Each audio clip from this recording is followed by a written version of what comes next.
Perfect. So great, let's get started. Again, welcome and thank you for attending today. I'm Melinda Kelly and I'm a grant manager with the SALC program. And I'm joined today by Michael Shaw, who will be co-presenting with me, and also a number of other members from our conservation team. We've allowed about an hour, excuse me, for the workshop. Presentation should take about maybe 35 minutes or so. And then we wanted to provide plenty of time for questions at the end. So, and if you have questions now, please just go ahead and put them in the chat and we'll get to them as we get to the end. If you have any technical difficulties, feel free to notify, just pop something in the chat and we'll see if we can assist you. Also, we'll be referring to the SALC guidelines and the acquisition application throughout the webinar. So if you don't have them handy, please go ahead and have them handy for reference. And we'll be assuming that you have some knowledge of the application process going into this webinar. And Michael, would you mind popping that in the chat, the link? Well, actually, I can do it. Let me do this. Just so you guys have them all handy.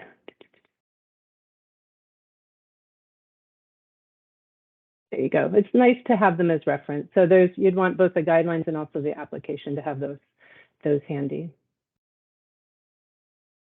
So during this presentation, we'll be reviewing the pre-proposal process that we just completed, the application process and timeline, and then next steps for completing your application. And then, as I mentioned, we'll open things up for questions. So let's go start with the presentation. Let me do one thing. I'm having a little bit of a slow connection here. So all of you, in regard to the pre-proposal, all of you provided a pre-proposal submission that were deemed eligible for funding or eligible with condition. So here's a quick overview of the pre-proposal review process that was just completed. The SALC staff reviewed the submitted packet for completeness, eligibility, and project readiness. Staff then reviewed the project details and the preliminary title report. Applicants were then contacted, during that process, the applicants were contacted, for any missing documents or clarifications. And then a summary review sheet noting any issues and needed information was provided along with a letter inviting the full application. So you should have all gotten all that. This summary should be reviewed and applications should... I should have got on it earlier. Summary should be reviewed and applications should address any noted concerns. If your submission was deemed eligible with conditions, you'll just need to address each concern to the satisfaction of the SALC team in order for your application to be considered for funding. Overall, the eligibility review was very similar to previous rounds, so it should be familiar to those of you that have applied in the past. So now we'll talk about the application packet. So today we'll be reviewing the application checklist and the associated documents. Please use this checklist to ensure that all necessary materials are submitted. This checklist is included in the acquisition application Word document, which can be downloaded from the page that we provided earlier. Incomplete or not ready applications may not be evaluated or considered for funding at the sole discretion of the state. And again, as a reminder, SALC staff is always available for questions. And also any revisions that you made to your application since submission of the pre-proposal should be discussed directly with the application reviewer in advance of the application deadline. It's good to just check in with the things that may be changing from the pre-proposal stage to the application stage. So applicants may submit these additional components as relevant to your application. So there's a few additional pieces here. The priority population benefit, if you're interested in doing that. Additional maps that show property characteristics. Additional maps, all that are welcome. So we'll be reviewing these in more depth as well. So with that, I will hand it over to Michael. Thanks, Melinda, and good morning, everyone. Thank you for joining us. Now we'll go ahead and kind of get into the weeds of the application itself. So for the first part of the application, we'll just need general information about the project, such as the project title, the location, and distance to recent city or census designated place. And then regardless of whether you check yes or no on the located within a priority population, please just provide the census tract number. And if you are pursuing a priority population status claim, be sure to reach out to your reviewer as soon as possible so that we can assist you with preparing the appropriate documentation. If you're not familiar with what that is or wanted for more information about that, just go ahead and feel free to reach out to your reviewer to discuss.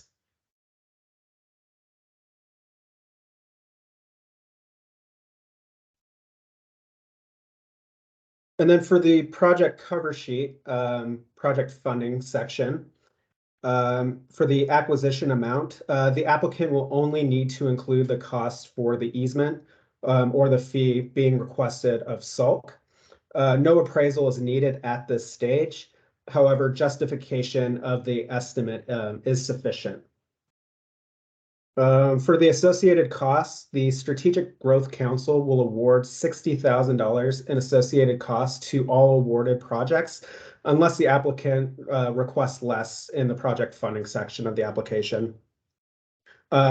Please note you cannot request an increase for more after the application is submitted.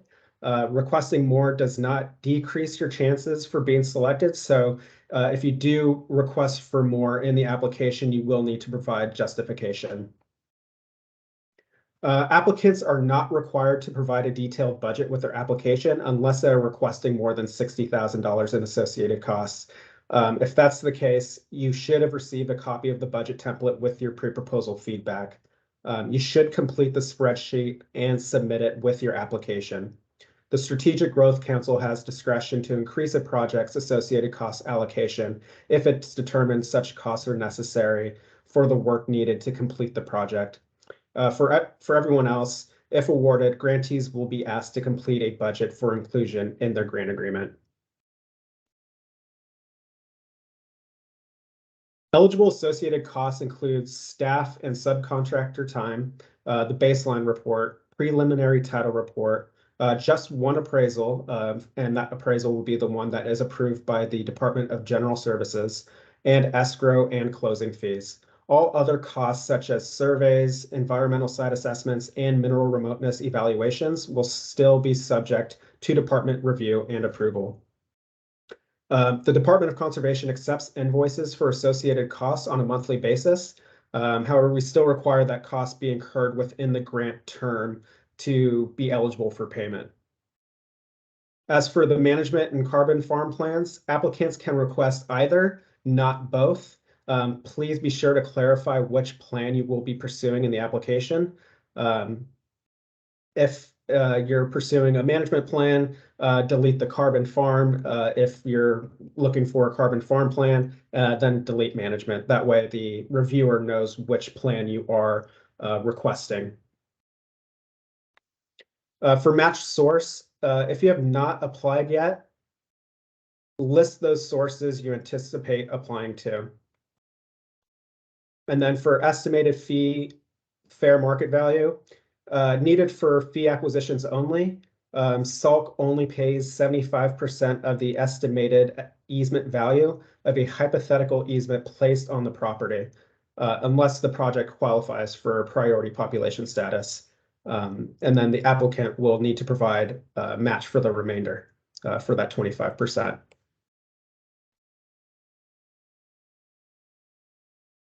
And for the executive summary.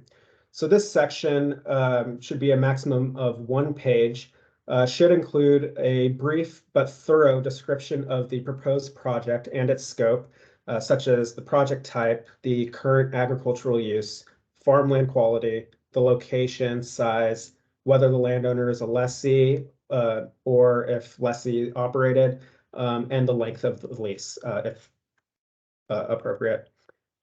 Be specific about the agricultural use on the property. Don't just say that it's irrigated ag, but instead, be more specific, state whether, it's strawberries and lettuce rotated on the property, or, for grazing land, don't just say grazing land. Let us know how many head of cattle are on the property and if they are seasonally grazed or if they're on the property year round. And then be sure to clearly respond to all concerns identified by SALC staff during the pre-proposal review, if applicable. And then provide a brief summary of how the project meets the program goals and priorities, as well as identify whether the landowner must meet any critical deadlines for concluding this transaction. As for the acquisition summary sheet, we just need the project title, the landowner names, ownership structure, street address, project APNs. It's okay to provide an attachment with all of the APNs. In some cases, that's preferred, especially if there's a really large list of APNs. Staff appreciates when there are acreages associated with the APNs in such cases, but it is not required, and it will not affect your project's competitiveness or scoring. That's especially for those projects with numerous APNs. It makes it much more easier to track. And then for the landowner lessee demographics, if you're using the low income household criterion to establish priority population benefit status or to obtain points for providing benefits to a landowner or a farmer or rancher who is a resident of a low income household, you will need to ask the landowners what their income level is and provide that information in the application. You will not need to submit proof of income when you submit the application, but the application reviewer may require proof of income, including tax return information during their review. You should ask them to report on the 2021 income. You will not be requested to provide the landowner income information for any other reason, and the information will be disposed of upon verification if it is requested. And then links are in the application document for that.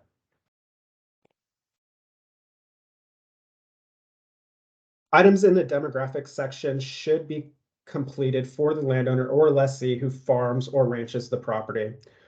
For properties farmed or ranched by the landowner, but where ownership of the property is held by one or more than one individual or by a company or trust, complete this section for the individuals who manages the day-to-day operations on the farm or ranch. Providing information on gender, race, and ethnicity is optional and is being requested only for informational purposes to support the program efforts to meet equity goals. Then for the project basics, for sale subdivision, projects are not rejected if a landowner is interested in reserving the right to sell parcels separately. However, this needs to be within reason. We want to encourage estate planning while staying true to the program's purpose of avoiding conversion to residential and rural residential uses. For water and mineral rights, applicants can submit projects with severed mineral rights, but will need to outline their plan to resolve those rights in a way that minimizes risk to the agricultural operation. And this can be either through a mineral remoteness, merging the rights, designating drill pads, and then easement deed language that outlines a process for exercising of existing third-party rights. And then the SALC template allows for exercising of rights below 150 feet for drilling, but grantees can request stricter deed language or complete prohibiting that right if desired. And then future single-family residences. This should be discussed with the landowner in advance of finalizing the application. This can be 0, but if not 0, should be reasonable for the size of the property, continued commercial ag use, and estate planning if the landowner desires. DOC does not have a maximum size restriction. This is up to the applicant based on their policies, but should be consistent with the area and local zoning. And then as far as secondary dwellings, we cannot restrict secondary dwellings. If the single family residence is 0, secondary dwellings would be 0, but if the SF or the single family residence is 1 or more, then the applicant must allow secondary dwellings consistent with the California Government Code section, which is 65852.2. And we'll move on to farm worker housing. So farm worker housing cannot be prohibited in the easement. And then again, the restrictions cannot be more stricter than California Health and Safety Code section 17021.6. As far as building envelopes go, again, this should be discussed with the landowner before finalizing the application. The building envelope is in the area where construction of building or excuse me, reading off of this, where the construction of buildings can occur, and other activities as negotiated in the easement. Must list size, number, and location of all existing building envelopes, if any. And then an existing building envelope is any area that already has structures on it, such as residences, barns, shops, etc.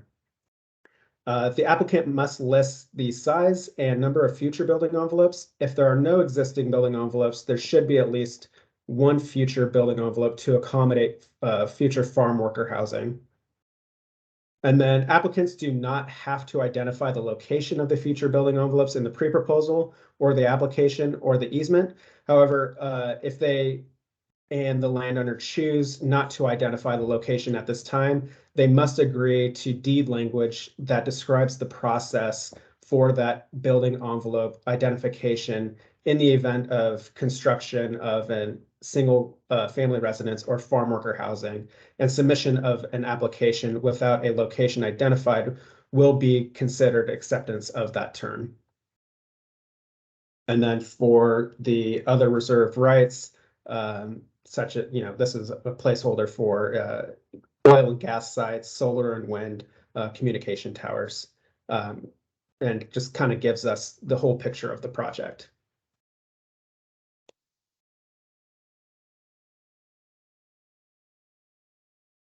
All right, now we'll move on to the narrative questions. So the narrative questions section is designed to help you explain the attributes of the proposed acquisition that are relevant to the goals of SALC and directly address the selection criteria outlined in the guidelines. This section should not exceed 6 pages. And when you answer the question, please maintain the format in the application.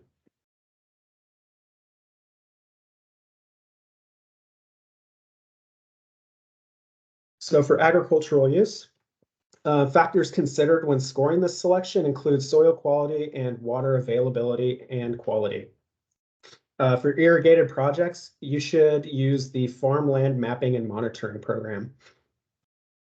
Important farmland finder, excuse me, about to sneeze. So yeah, I'll restart that sentence for you. For irrigated projects, you should use the Farmland Mapping and Monitoring Program's Important Farmland Finder interactive map to identify the property soil types. For grazing projects, we still want you to provide the Farming Mapping and Monitoring Program classifications for the grazing land, but staff will also independently evaluate the property's soil quality using NRCS's GSERGO data. Water availability and quality will be evaluated as it relates to the current and foreseeable agricultural use on the property.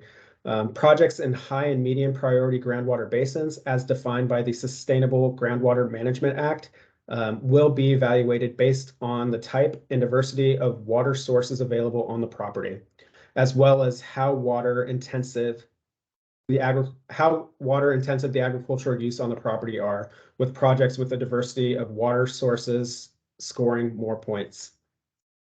For the water quality and water availability question, please be specific. A simple yes will not earn you points for this criterion. Be sure to describe what types of water sources are used and the diversity of sources used, such as ponds, riparian, well water, irrigation district water, and then describe whether the amount of water available is sufficient to support the overall agricultural operation on the property.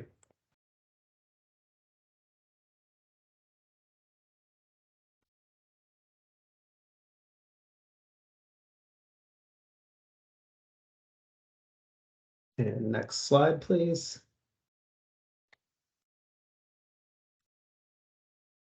So support infill development and risk conversion. So staff will evaluate these factors in a project by project basis.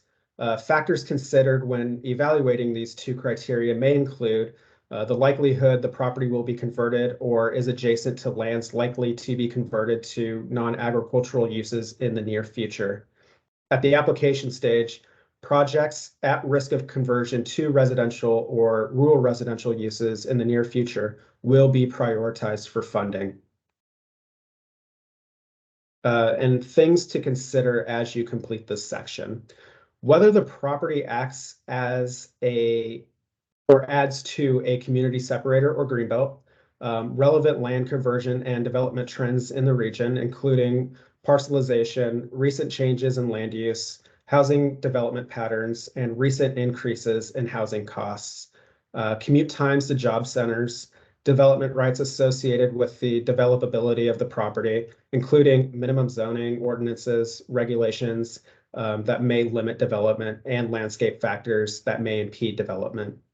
And whether existing or planned transportation infrastructure promotes sprawl and development in the region, access to broadband, and any other additional relevant factors presented by the applicant.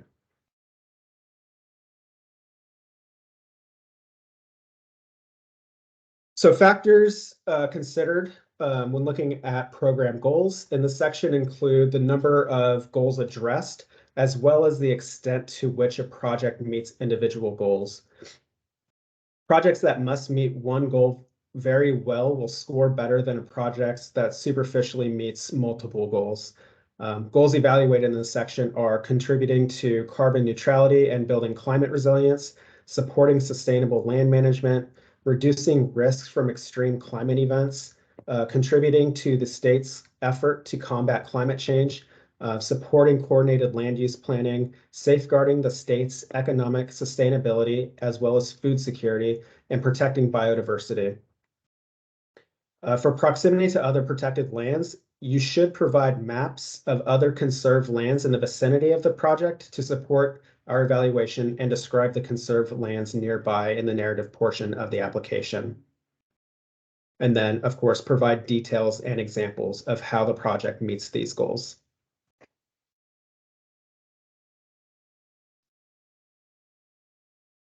So SALC program staff will use commute time during rush hour from the project to the nearest job center to calculate greenhouse gas avoidance benefits associated with your project for reporting and selection criteria purposes.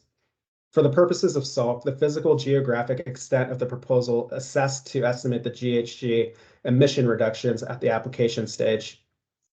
And now I will go ahead and hand it back to Melinda. Wonderful. Thanks, Michael. So equity, factors that are considered when scoring this section include whether the project provides meaningful benefits to a priority population as defined in the guidelines, whether the project provides secure land tenure to a beginning or veteran farmer or rancher, a farmer or rancher who is a member of a federally recognized or non-federally recognized California Native American tribe that's on the contact list maintained by the Native American Heritage Commission, or a farmer or rancher who's a member of a priority population, again, as defined in the guidelines. Whether the project is led by or conducted in partnership with a California Native American tribe to increase that tribe's ownership, co-management of, or access to natural lands and cultural resources. In order for a project to support tribal co-management of and access to natural lands and indigenous cultural resources, the tribe must be the applicant or co-applicant, and the project must include language in the easement to make the tribal access to the land and the resources on the property durable. For projects where the applicant indicates that the project will provide secure land tenure, this question should be answered about the person or the people who manage the farming or the ranching operation on site. It can apply to the landowner or conservation buyer if they manage the day-to-day farming operation on the property, or to a lessee if they lease the ground for farming and ranching. For projects where the landowner is the farmer rancher, we will use the demographic data provided earlier in the application to evaluate this. For projects where the property is leased for farming or ranching, you'll need to describe whether the landowner provides or will provide secure land tenure for farming or ranching on the property for at least 10 years to a beginning or veteran farmer or rancher, or farmer or rancher who lives in a disadvantaged community, low-income community, or low-income household. Space is provided for this description in the narrative section of the application. And again, if you have any questions about how to complete the section, feel free to reach out to your application reviewer. So the other co-benefits section, seems like this was out of order a little bit, but I think it's okay. The other co-benefit section is your chance to tell us about any other unique features about the project not covered above. For public health benefits, keep in mind that we do not give points for reduction in VMTs or improved air quality. VMT reductions are directly related to the GHG calculations, which inform the program goals. SALC projects do not improve air quality, they maintain existing air quality. For environmental co-benefits, we encourage you to use one or many of the various databases that are available, such as the California Natural Diversity Database or the Fish and Wildlife Area of Conservation database. Those are a couple starts that will help you in this to assess how the project protects biodiversity, species, and habitat, as well as to talk with it's also good, obviously, to talk with the landowner and land manager in regard to species present on the property, as obviously their knowledge would be more detailed because they experience it on the land. Factors considered when scoring this section include the number of co-benefits provided, as well as the extent to which a project provides individual co-benefits. Projects that provide one co-benefit very well will score better than projects that superficially provide multiple co-benefits. Items scored in other sections of the rubric of the selection criteria will not be scored in this section, which I think would make sense to not duplicate there. In regard to investment targets, it's important to note that selection for funding may not be determined by a project selection criteria score alone. Projects that meet the program's investment targets for priority populations and tribes will be granted priority for funding, independent of the selection criteria, so long as they first meet the program's eligibility criteria and readiness requirements. Should the number of projects that provide these benefits exceed the investment targets, those projects will be with the highest selection criteria scores sufficient to meet the targets will be given priority, while the remaining projects will be evaluated relative to the remaining applications submitted in that round. So now we'll move on to the required documents that are needed to be included. The required documents that you'll need to submit with your application, the applicant's required to submit a signed resolution of support from its board of directors or similar governing body authorizing the submittal of a grant application to the SALC program. The resolution should be submitted by the application deadline. However, we do realize that there are certain situations, especially since we're in the summertime, that there may be, the board may not have a meeting scheduled between now and the application deadline. An extension may be granted. However, the resolution must be submitted as soon as feasible following the application deadline, and certainly not later than when the awards are approved. If you require an extension, please contact your reviewer as soon as possible to discuss. And the resolution must authorize the submittal of an acquisition grant application to SALC, authorize entrance into a grant agreement with the department for the project, and agree to accept the template terms and conditions available in Appendix F. So it'd be good for you to review that and make sure that the board is familiar with all that of the guidelines if the project is awarded funding. Certify that no conflict of interest or appearance of conflict of interest exists for any member of the applicant's board of directors as it relates to the project, and authorize a designated individual to execute tasks such as signing documents related to the application, grant agreement, and acquisition, if the project is awarded funding. Next item that's needed is a letter to the planning director. We need a signed and dated letter to the local planning director, and it needs to be included with your application. And the letter should indicate the applicant's intent to apply for a grant to acquire an agricultural conservation easement, the department's contact information in case the local government has comments, the anticipated date of the Strategic Growth Council meeting at which the easement application is proposed to be considered for approval. which will be mid-December, but we'll come back to timelines later. The notification should also include the applicant and not the landowner's name. So it'd be the applicant again, not the landowner. Also, we will need, and Michael had mentioned earlier that we'll need a letter from the Groundwater Sustainability Agency if it's applicable to your project, if it's located in a critically overdrafted basin. You must also submit an updated preliminary title report and any exceptions of the items on title if these items are requested in your pre-proposal feedback. So what we're wanting you to do here is to look at the exceptions and respond to how they'll be addressed if there's a concern there.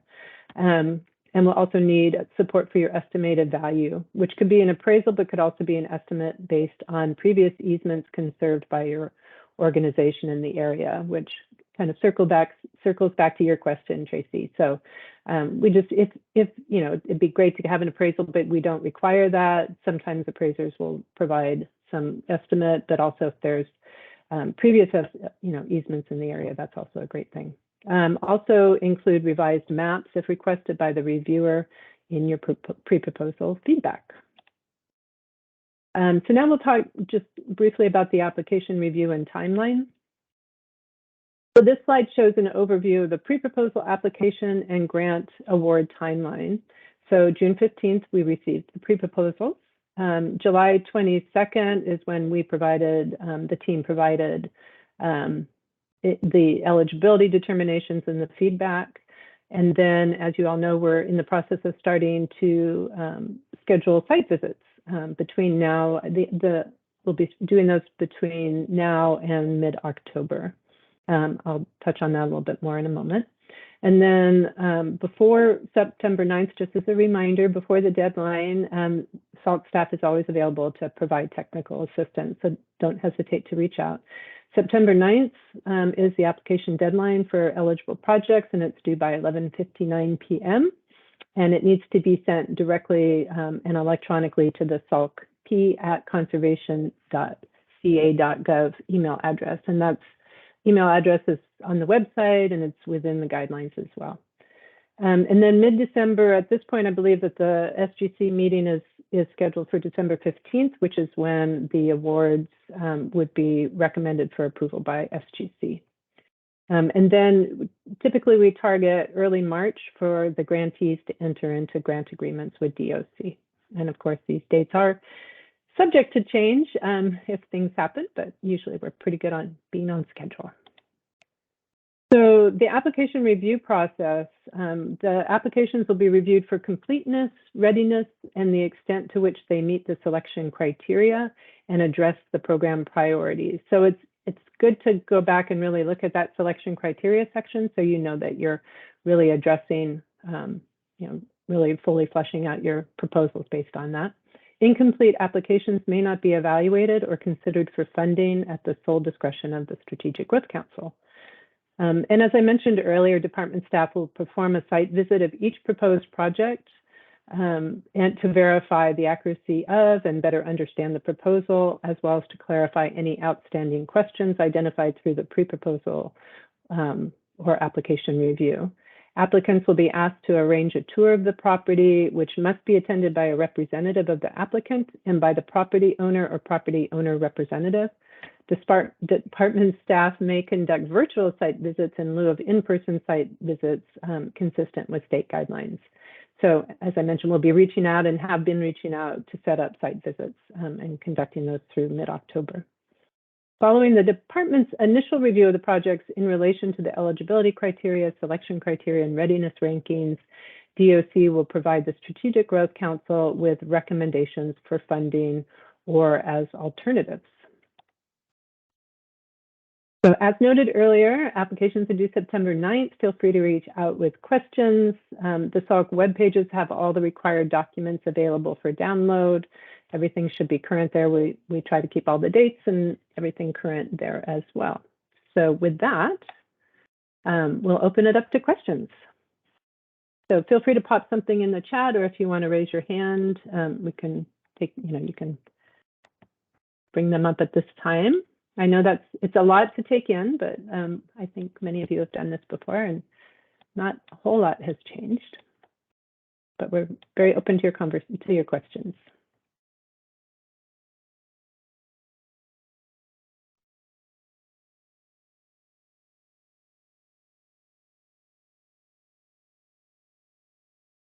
It's a very quiet group. Yeah, and if you don't have any questions right now, but come across a question later in the process as you're going through your application, feel free to reach out to your reviewer, and we can provide that technical assistance. And Jim James is asking how many acquisition applications were deemed eligible in this round. I believe it's 30. I think it was 30. I believe we received 31 applications. However, there were several applications that were deemed eligible with what's the word I'm looking for? Eligible with conditions? Eligible with conditions. Thank you, Melinda. Yeah, sure. Great, thanks. And then Isabel is asking, if the lessee does not want to state where they live, do we choose none of the above? Related, do we need to verify if they are a veteran? Good question, Isabella. Might ping Shauna for this, if she's still on. Looks like she's not.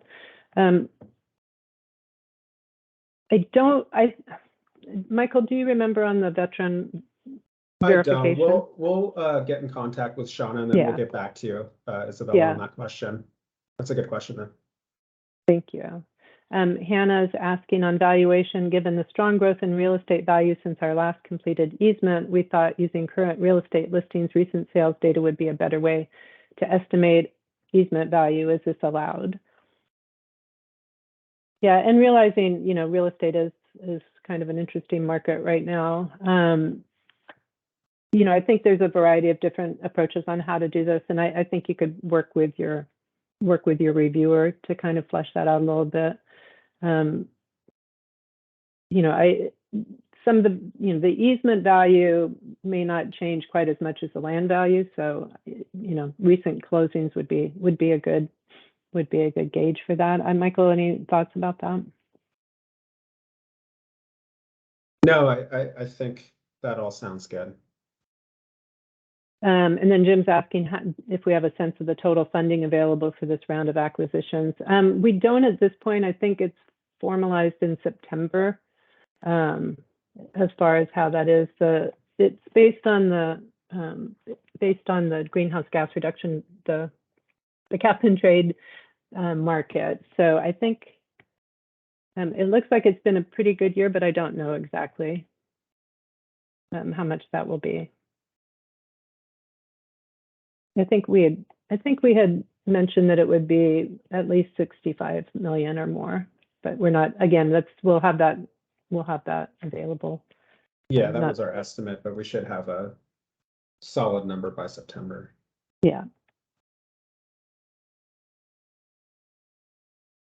Good questions.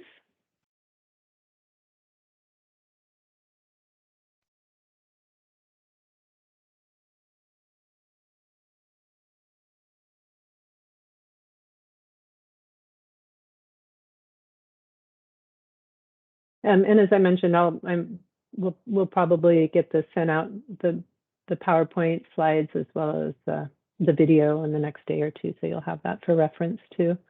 But again, you know, feel free to reach out with any questions.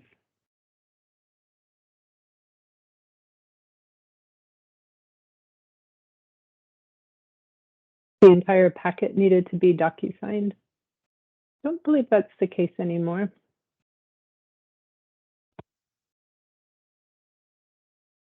Michael, can you confirm that? No, I don't believe it has to be DocuSigned. I think if you just provide like some sort of a digital signature, or if you print it, sign it, and then scan it, that's acceptable.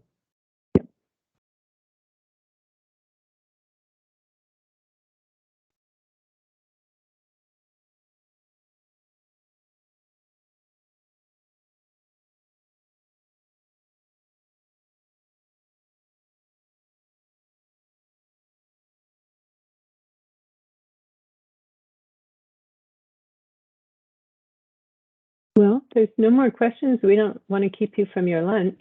But total amount of the total amount of funding requested. That I do not know at the top of my head, but I can try and get a quick look at that real quick. I can also follow up with you, Jim, after this meeting. Thank you.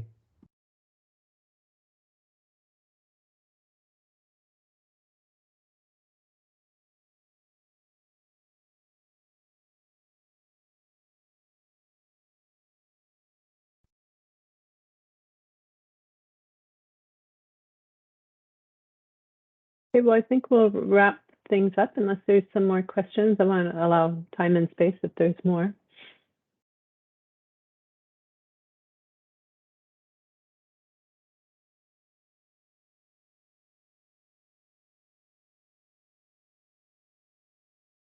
Thanks, Jackie. So thank you all for joining us today and for your applications and for your interest in the program. We really appreciate it. And like I said, feel free to reach out if you have any questions. We're available to help with any of those. So thank you all and have a great lunch.